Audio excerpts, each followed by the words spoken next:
ના ટીકાકાર પણ હતા. નહેરુના એમની નીતિઓના વિદેશ નીતિના ક્ષેત્રે કટુ આલોચક એમ કહી શકાય. અહીં આપણે બંનેનો સમન્વય કર્યો છે. ડૉક્ટર રામ મનોહર લોહિયા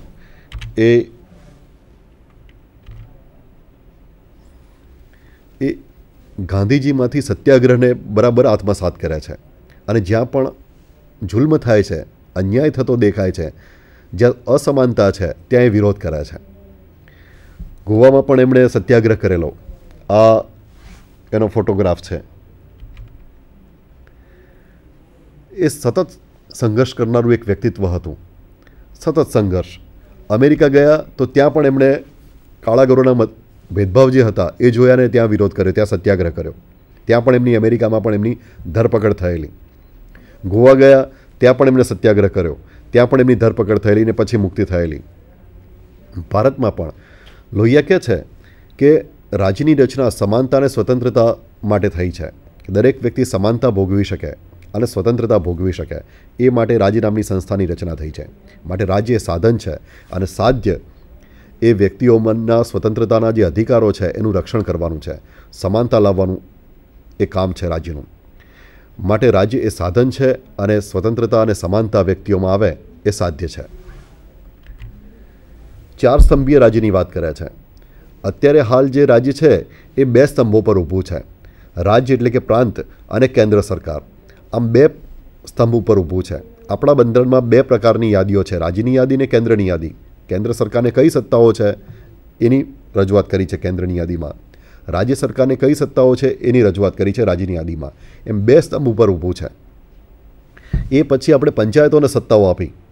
ત્રીજો સ્તંભ ઠીક ઠીક પ્રમાણમાં ચણાઈ રહ્યો છે, એનું ચણતર થઈ રહ્યું છે એમ કહી શકીએ આપણે. લોહિયા કહે છે કે ચાર સ્તંભો પર રાજ્ય ઊભું હોવું જોઈએ. એક ગ્રામ્ય, બીજો પ્રાંત, જિલ્લો અને કેન્દ્ર. આમ ચાર સ્તંભો હોવા જોઈએ. કેન્દ્ર સરકાર હોય, રાજ્યની સરકાર હોય, જિલ્લાની સરકાર હોય અને ગામડાની સરકાર હોય. ગાંધીજીએ જે આદર્શ રજૂ કરેલો ને ગ્રામીણ સ્વરાજનો, કે દરેક ગામડું એક રિપબ્લિક હોય, તો ગામડાને પણ એટલી સત્તાઓ મળવી જોઈએ. એમ આ ચાર સ્તંભો પર રાજ્ય ઊભું હોવું જોઈએ, બે સ્તંભો પર નહીં. ફરીથી કેન્દ્ર સરકાર, રાજ્ય સરકાર, જિલ્લાની સરકાર અને ગામડાની, આમ ચાર સ્તંભો પર રાજ્ય ઊભું હોવું જોઈએ. જે કંઈ આવક થાય છે કરવેરાની એ ચારેયને વહેંચાય. જો ગામડાને તમે સત્તાઓ આપશો પણ પૈસા નહીં આપો વિકાસ માટે, તો વિકાસ નહીં કરી શકે. વિકાસ માટે પૈસા જરૂરી છે. તો કરવેરાની આવક ગામડાને પણ મળવી જોઈએ એમ એ કહે છે. સાથે સાથે બધાને ધારાકીય અને કારોબારીની સત્તાઓ પણ મળવી જોઈએ. ચારે સ્તંભોને ધારાકીય અને કારોબારી સત્તાઓ પણ મળવી જોઈએ. કહે છે કે ગામડાની અંદર અને જિલ્લામાં પોલીસ હોય એ પોલીસ ઉપર નિયંત્રણ કરશે.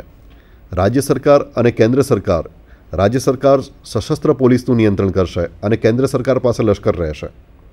આમ ચારેને વહીવટી સત્તાઓ સાથે સાથે ચારેને ધારાસભાઓ પણ હશે અને ધારાકીય સત્તાઓ પણ મળશે. દરેક ગામના લોકોને, દરેક ગામડાને પોતાની રીતે જીવવાનો અધિકાર છે. પોતાના કાયદા પોતે બનાવશે.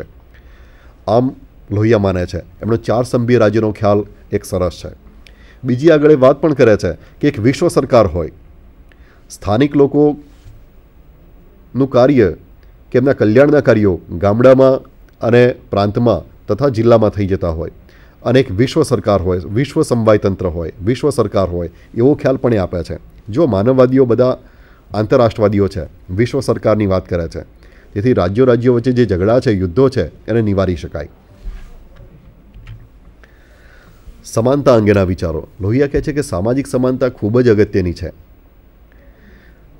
સમાજમાં સ્ત્રી પુરુષના ભેદભાવો નાબૂદ કરવા જોઈએ અને એને કારણે, આ ભેદભાવોને કારણે સ્ત્રીઓને અન્યાય થઈ રહ્યો છે. જ્ઞાતિવાદને દૂર કરવો જોઈએ. જ્ઞાતિવાદને કારણે એમણે તો ઇતિહાસ ઉપર પણ સારું એવું સંશોધન અને લેખન કાર્ય કર્યું છે. એ કહે છે કે ભારતનો જે ઇતિહાસ છે, જે આપણે યુદ્ધો હારીએ છીએ એની પાછળનું કારણ જ્ઞાતિવાદ છે. જ્ઞાતિઓને કારણે સમાજનો 90% વર્ગ રાજકીય બાબતોથી વંચિત રહી ગયો અને માત્ર 10% લોકોએ સંરક્ષણ કર્યું અને એને કારણે ભારતની પરિસ્થિતિ યુદ્ધમાં હાર જોવી પડી. તો યુદ્ધમાં હારવાનું પાછળ પણ આ જે કારણો છે એમાં જ્ઞાતિવાદ એક કારણ છે. અને કહે છે કે જ્ઞાતિવાદ દૂર કરવો જોઈએ. અસ્પૃશ્યતા તો કલંક છે, એ દૂર કરવું જોઈએ. સ્ત્રી પુરુષના જે ભેદભાવો છે એ નાબૂદ કરવા જોઈએ અને સ્ત્રીઓને સ્વતંત્રતા મળવી જોઈએ. સમાનપણે બધાને સ્વતંત્રતા મળવી જોઈએ એમ એ વાત કરે છે. માટે સામાજિક સમાનતાની વાત કરે છે, આર્થિક સમાનતાની વાત કરે છે કે આર્થિક સમાનતા લાવવા પણ પ્રયત્નો કરવા જોઈએ. એ માટે વધારે કરવેરા લેવા એ ઉકેલ નથી. લોહિયાએ તો એમ પણ કહ્યું કે દરેક કુટુંબે માસિક 1500 રૂપિયાથી વધારે ખર્ચ ના કરવો જોઈએ, ખર્ચ ઉપર નિયંત્રણ મૂકવું જોઈએ. કહે છે કે દરેક કુટુંબે માસિક 1500 રૂપિયાથી વધારે ખર્ચ ના કરવો જોઈએ, ખર્ચ ઉપર નિયંત્રણ મૂકો, આપોઆપ આર્થિક સમાનતા આવશે એમ એ માને છે. રાજકીય સમાનતા, દરેક વ્યક્તિને ચૂંટણીમાં ભાગ લેવાની સમાન તક મળે. એક વ્યક્તિ એક મતનો સિદ્ધાંત હોય. રાજકીય સમાનતા આપણે ઠીક પ્રમાણમાં લાવી શક્યા છીએ, પણ જ્યાં સુધી સામાજિક અને આર્થિક સમાનતા નહીં આવે ત્યાં સુધી રાજકીય સમાનતા નકામી છે એમ એ માને છે.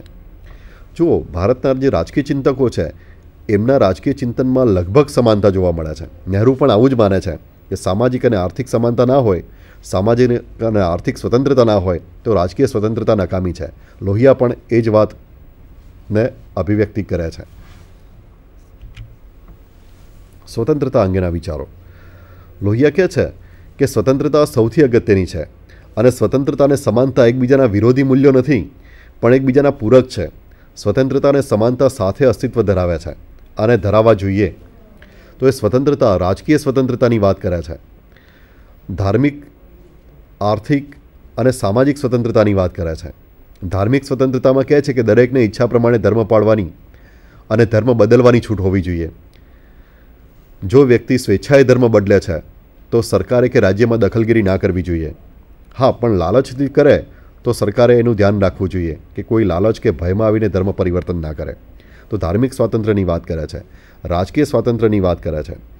એ કહે છે કે જ્યાં સુધી કોઈ વ્યક્તિના વિચારોથી દેશની એકતા જોખમાય છે એવું સાબિત ના થાય ત્યાં સુધી એ વ્યક્તિના રાજકીય વિચારો પર કે કોઈપણ પ્રકારના વિચારો પર પ્રતિબંધ ના મૂકવો જોઈએ. સમાજ નક્કી કરશે વિચારો સારા છે કે ખરાબ, સરકારે એ નક્કી કરવાનું નથી. માટે કોઈની અભિવ્યક્તિની સ્વતંત્રતા કે રાજકીય વિચારો પર પ્રતિબંધ નહીં મૂકવો જોઈએ. વિચારોની ખુલ્લી રીતે આપ-લે થાય એ લોકશાહી માટે જરૂરી છે. આવું નહેરુ પણ માને છે અને લોહિયા પણ માને છે. માટે સ્વતંત્રતાના એ આગ્રહી છે, રાજકીય સ્વતંત્રતાના.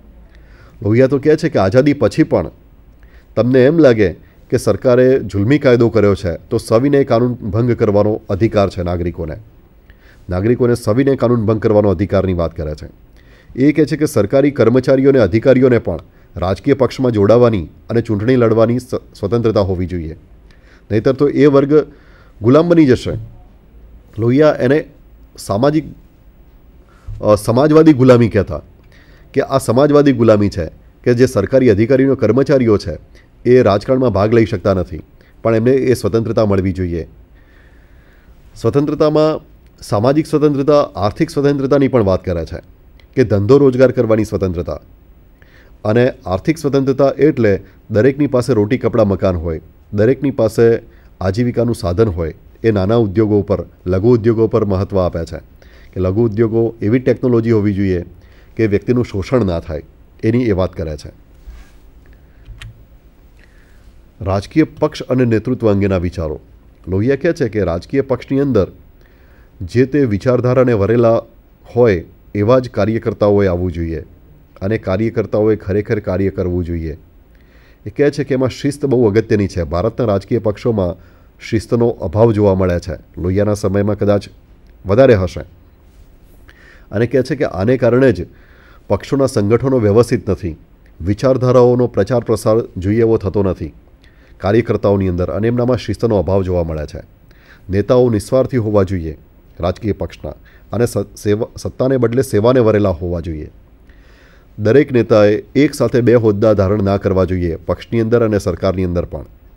એક જ સમયે એક જ હોદ્દો ધારણ કરવો જોઈએ અને 2 વર્ષથી વધુ હોદ્દો કે 2 ટર્મથી વધુ હોદ્દો ધારણ કરવો જોઈએ નહીં, જેથી બીજાઓને તક મળે, સમાન તક મળે.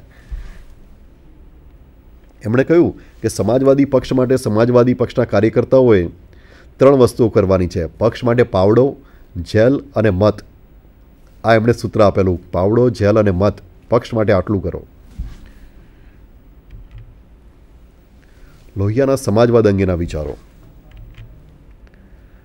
એ કહે છે કે સમાજવાદ જો લાવવો હોય તો એક નવી જ સંસ્કૃતિનું નિર્માણ કરવું પડશે, જ્યાં આર્થિક સમાનતા હોય, મહદઅંશે આપણે લાવવાનો પ્રયત્ન કરવાનો છે. સામાજિક સ્વતંત્રતા લાવવાનો અને સમાનતા લાવવાનો પ્રયત્ન કરવાનો છે. લોકશાહી માર્ગે આ પ્રયત્નો કરવાના છે. અને સમાજવાદ લાવવા માટે જે સામાજિક ક્રાંતિ થશે, નવી સંસ્કૃતિનું નિર્માણ થશે, એમાં શોષણ નહીં હોય, ભેદભાવો નહીં હોય, અને આના માટે 7 ક્રાંતિઓ કરવી પડશે.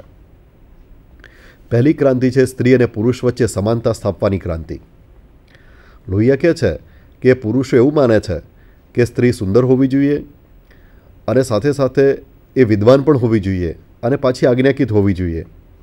લોહિયા કહે છે કે સુંદર અને વિદ્વાન સ્ત્રી અને આજ્ઞાકિતતાનો આગ્રહ એક સાથે રાખી શકાય નહીં.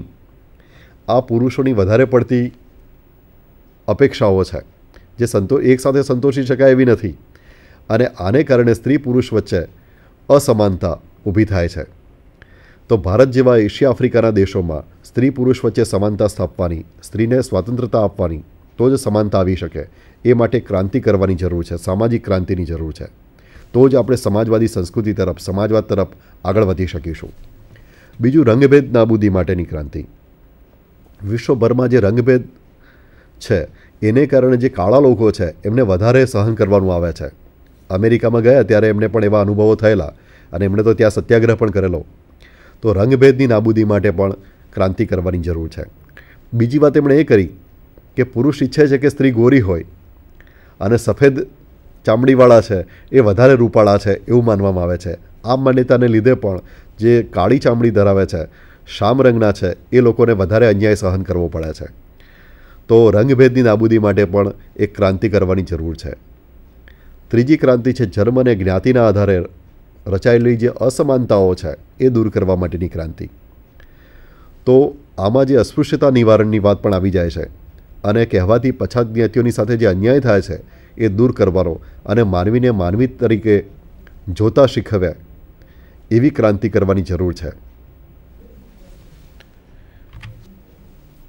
ચોથી ક્રાંતિ કે એક રાષ્ટ્ર પરના બીજા રાષ્ટ્રના જે આધિપત્ય છે એને દૂર કરવા માટેની ક્રાંતિ.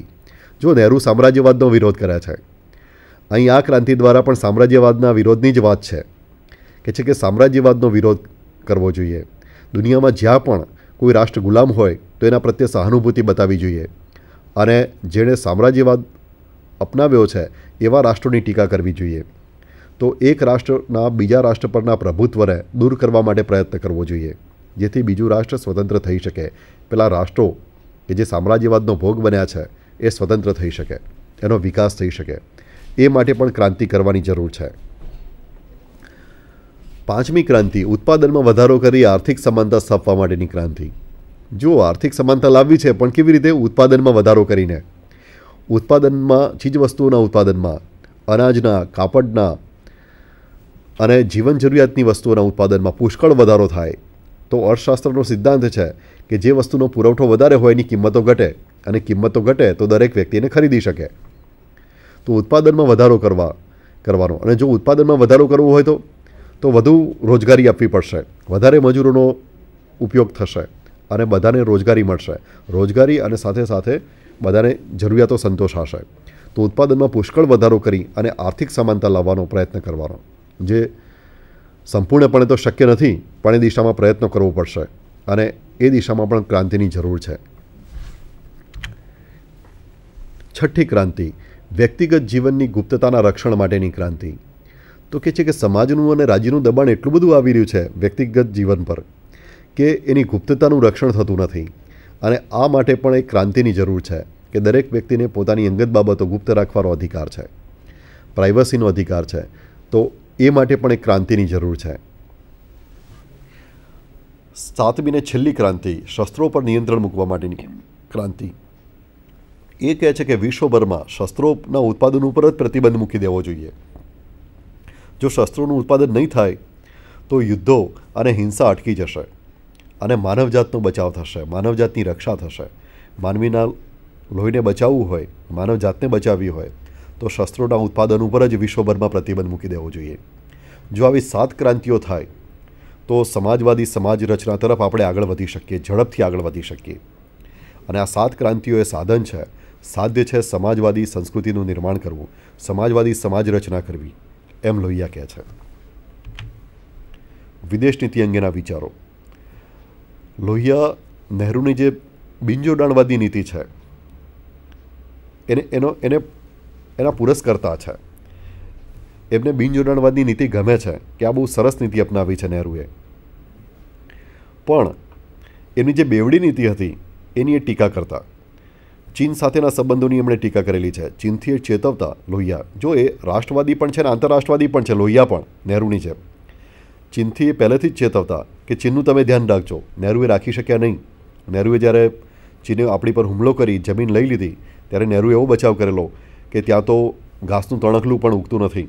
લોહિયાએ ટીકા સખત શબ્દોમાં કરી કે દુનિયાના કોઈ વડાપ્રધાને પોતાની ગુમાવેલી જમીન માટે આવો બચાવ નહીં કર્યો હોય. લોહિયા નહેરુના સખત ટીકાકાર હતા. કોંગ્રેસ હટાવો દેશ બચાવો આ સૂત્ર પણ એમણે આપેલું. તો એમણે કહ્યું કે વિદેશ નીતિની બાબતમાં આપણે હજુ વાસ્તવિક નીતિ અપનાવી શક્યા નથી. નહેરુએ જ્યારે સુએજ કેનાલના કારણે સુએજ કેનાલ બાબતે ઇજિપ્તે સુએજ કેનાલનું રાષ્ટ્રીયકરણ કર્યું એ વખતે બ્રિટને, ઇઝરાયલ અને ફ્રાન્સે ઇજિપ્ત પર હુમલો કર્યો. ત્યારે નહેરુએ બ્રિટનનો ને ફ્રાન્સનો સખત વિરોધ કરેલો. જ્યારે સોવિયેટે હંગેરીને પોલેન્ડ ઉપર હુમલો કર્યો ત્યારે નહેરુ ચૂપ રહેલા. આ વાતની પણ લોહિયાએ ટીકા કરી કે તમે બંને પક્ષો સાથે સમાન વ્યવહાર નથી કરતા અને સહેજ તમારી નીતિ સોવિયેટ તરફ નમેલી રહે છે. આની પણ એ સીધીને આડકતરી ટીકા કરતા. તો વિદેશ નીતિ બાબતે પણ એમને સમીક્ષા કરી છે અને કહ્યું છે કે આપણી નીતિ તટસ્થ હોવી જોઈએ, સાચા અર્થમાં બિનજોડાણવાદી હોવી જોઈએ. આભાર દર્શક મિત્રો. મળીશું આવતા ગુરુવારે આ જ સમયે. આવજો.